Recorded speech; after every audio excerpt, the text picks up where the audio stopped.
Doctor Krishna Middha.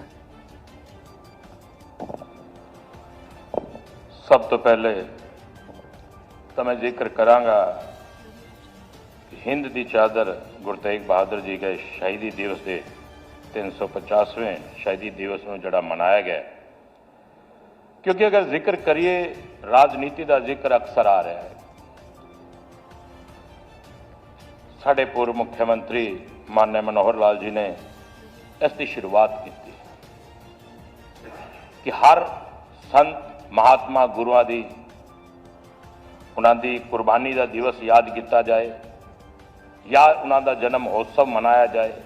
इस वास्ते नहीं कि राजनीति की गई, इस वास्ते किया गया कि साडी आने वाली जनरेशन नूं, साडे आने वाले बच्चों नूं पता लगे कि आज़ादियां एवें नहीं मिलियां, या साडे गुरुआं ने, साडे संत पैगंबरां ने किस प्रकार तो उस समाज उस समय कैसे जीना सीगा वो दिखाया गया।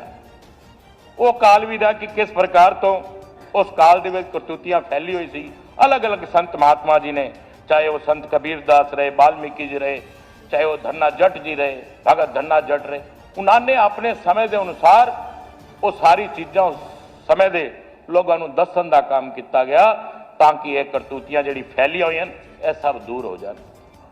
गल करिए अपने देश के प्रधानमंत्री जी की, उन्होंने 26 दिसंबर चुना गया, बाल शौर्य दिवस मनाया गया।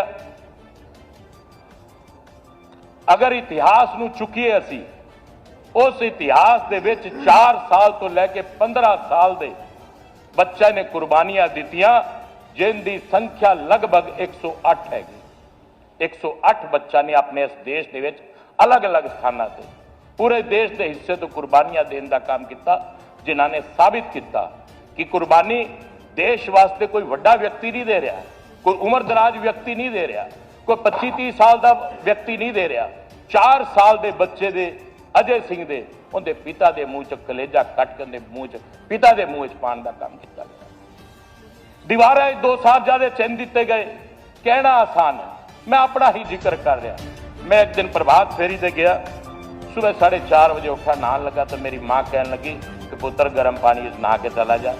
मैं उस दिन कल्पना की, ये पिछले दिसंबर की गल, कल्पना की कि उस समय कैसा रहा होगा जब दादी अपने पोतों को लैके ठंडे बुर्जा च बैठी है तो किस प्रकार तो उन्होंने रात बिताई होगी। कल्पना करके देखो। मैं कहना शहीदी देने वाला की कोई गिनती नहीं, एक गिलास दूध की कीमत किस तरह गीडे फिरवा के लहू लुहान करके दी गई, कल्पना कर सकते।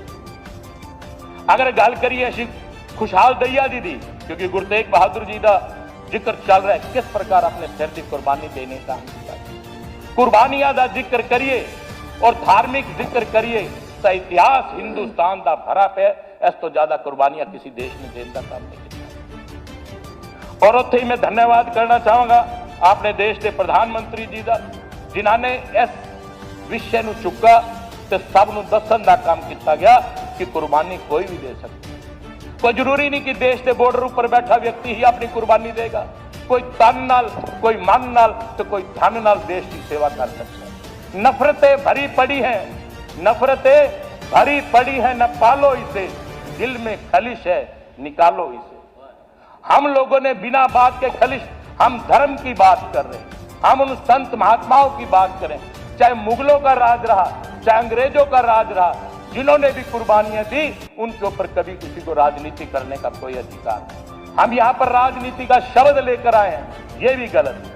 हमें इस बारे में जिक्र करना ही नहीं चाहिए, चाहे वो पक्ष हो चाहे विपक्ष हो। आज हम जिनकी बदौलत बैठे हैं वो लोग हैं जिनकी हम ठंडी हवा में, खुली हवा में सांस लेने का काम कर रहे हैं। मैं तो धन्यवाद करना चाहूंगा जहां देश के प्रधानमंत्री जी का, वहीं पर हमारे प्रांत के माननीय मुख्यमंत्री नायब सैनी जी का। उन्होंने करतारपुर कॉरिडोर के ऊपर जो एक गेट बना हुआ है, ऐसा ही गेट जींद में बनाने की इजाजत दी और वो बनकर तैयार हो गया। उस दिन शहीदी दिवस के दिन ही उसका कंप्लीट करके दिया जाए। आप उसे देखिए। मैं तो ये कहूंगा कि जैसे जिक्र चल रहा है कि कहीं पर कुछ बनवाइए, मैं कहता हूं प्रत्येक शहर में जो भी एक रास्ता, एक स्थान ऐसा हो, वहां पर वो गेट बनाया जाना चाहिए।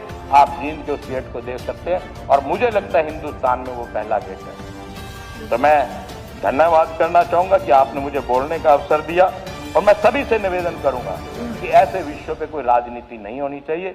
ऐसा मेरा अपना खुद का विचार है और मैं आप सबका बहुत बहुत आभार व्यक्त करता हूं। जिस परंपरा को हमारे देश के प्रधानमंत्री जी ने, जिस परंपरा को हमारे प्रांत के मुख्यमंत्री उस समय के माननीय मनोहर लाल बाबूजी जी ने और प्रांत के माननीय मुख्यमंत्री जिस प्रकार से उन संत महात्माओं पीर पैगंबरों का जन्म महोत्सव और शहीदी दिवस मनाने का काम कर रहे हैं, ये इसी प्रकार से मनाया जाना चाहिए ताकि आने वाली जनरेशन को पता लगे कि हमने किस प्रकार से कुर्बानियां देकर अपने इस देश को संभालने का काम किया है। मैं इसी शब्दों के साथ अपनी वाणी को भी विराम दूंगा।